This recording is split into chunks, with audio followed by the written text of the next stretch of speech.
פילאטיס הוא לא רק כושר, הוא כלי שיקומי משנה חיים. אני כאן עם נטלי, בעלת סטודיו לנשים בלבד, שתראה לנו איך זה עובד. היי נטלי. היי שון, נעים מאוד. נטלי, מה הופכת פילאטיס מכשירים לזה שזה גם אפקטיבי בתחום הכושר וגם לשיקום?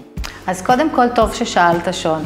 פילאטיס מכשירים מאפשר לנו לעבוד לפי דרגות קושי של כל מתאמנת, בהתאם לשלב בו היא נמצאת בחיים שלה ובהתאם למטרה שהיא רוצה להשיג. חששתי מאחרי הלידה, לא ידעתי איך אני אהיה. רציתי נורא לחזור לעצמי איך שהייתי לפני, מבחינה פיזית. את היד שמאל או ימין, לא יכולתי לקחת אחורנית, לא יכולתי להעלות את המדרגות כאילו בלי שהייתי מועדת. כל הדברים האלה נעלמו לי. איך את מתאימה את הצרכים לשיעורים שכל מתאמנת צריכה?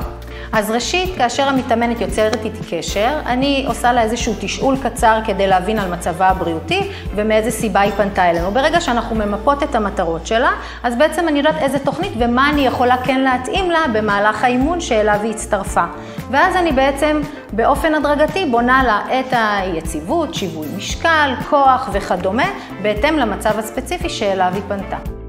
שאלה שהייתי חייב לשאול מהרגע שנכנסתי, למה הסטודיו רק לנשים? אז קודם כל, אני מעריצה גדולה של נשים, ואני חושבת שהגיע הזמן קצת שתהיה גם הדרת גברים בתחום.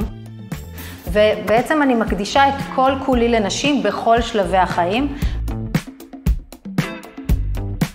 ובמיוחד מה שאני הכי חובה בשנים האחרונות זה שנשים ביחד הן מתחברות והופכות גם לקהילה, גם יוצרות קשרים אחת עם השנייה, וזה פשוט מבחינתי הדבר שהוא הכי מלבלב והכי משמח אותי שיצא כפועל יוצא מהסטודיו הזה. אני מגיעה לפה לחברות שלי, אנחנו צוחקות, מדברות. זאת חוויה לא רק של האימון עצמו, חיזוק השרירים ומתיחות וגמישות.